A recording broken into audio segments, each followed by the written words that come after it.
Kisah pemberi nama anak profesional yang dibayar hingga 144 juta rupiah.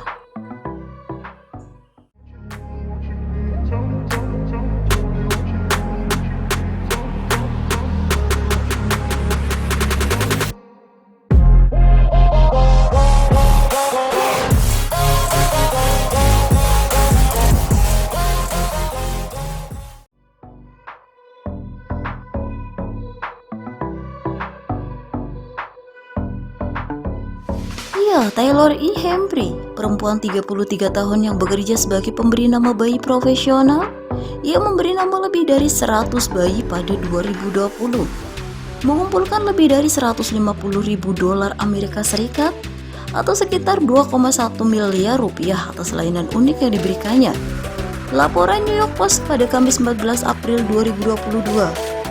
Beberapa orang tua yang panik bahkan berani membayar 10 ribu dolar Amerika Serikat, sekitar 144 juta rupiah, supaya Humphrey dapat membantu mereka menentukan nama yang sempurna untuk si buah hati.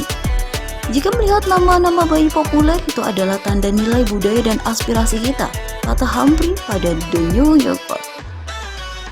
Pengusaha yang belum memiliki anak ini menyebut dirinya sebagai penulis dan pendongeng yang bersemangat, yang mahir dalam branding, pemasaran, memanfaatkan media sosial.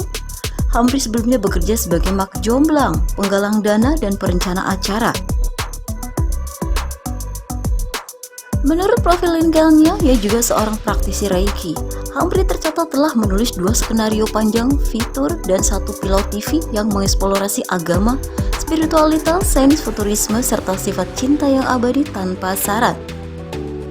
Namun Humphrey mengatakan bahwa ia selalu terobsesi dengan nama anak dan akhirnya menemukan panggilan yang sebenarnya ketika mendirikan bisnis What's in a Baby Name pada 2015. Jasanya tentu memberi pilihan nama anak bagi para orang tua. Bergantung pada beberapa banyak calon orang tua berani membayar. Layanan Humphrey berkisar dari panggilan telepon hingga daftar nama yang dipesan lebih dahulu. Mereka juga bisa melakukan penyelidikan silsilah untuk meninggali nama-nama dalam keluarga. Baru-baru ini Humphrey memilih nama bayi Parks untuk pasangannya melakukan ciuman pertama mereka di sebuah kota bernama Parker. Ia juga menasihati seorang ibu cemas yang sedang mempertimbangkan untuk mengganti nama putrinya yang masih kecil, Isla, karena terus salah diucapkan. Humphrey diberi kompensasi karena menyarankan ibu itu untuk tetap menggunakan moniker Skotlandia. Ia juga mengelola akun TikTok yang populer, di mana ia sering menawarkan saran gratis.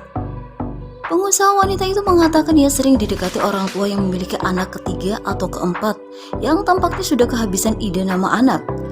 Dalam sebuah video baru-baru ini, Humphrey menasihati seorang ibu yang sedang mengandung bayi ketiga dan membutuhkan nama yang selaras dengan nama kedua putranya yang lebih tua, Amy dan Miller.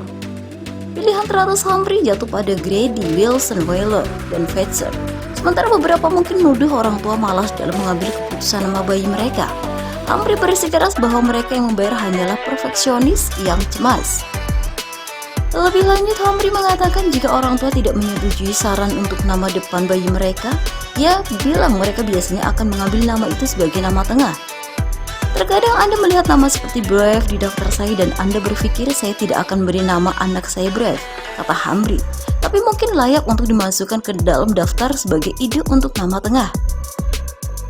Times melaporkan dalam sebuah makalah tentang menamai bayi.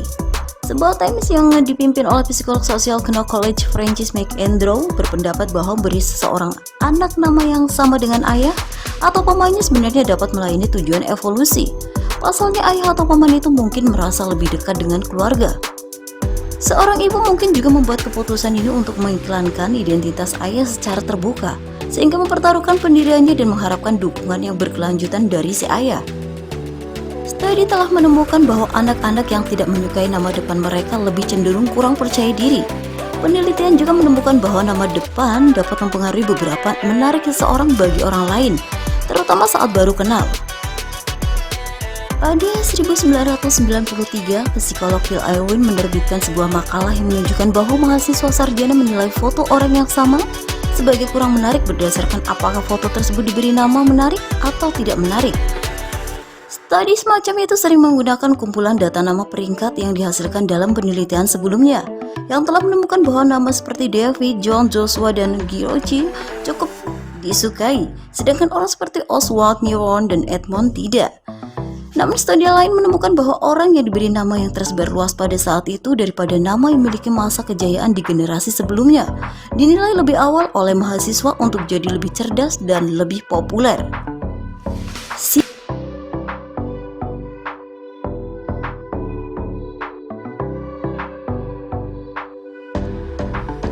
See you in the next video. Jangan lupa like and subscribe ya.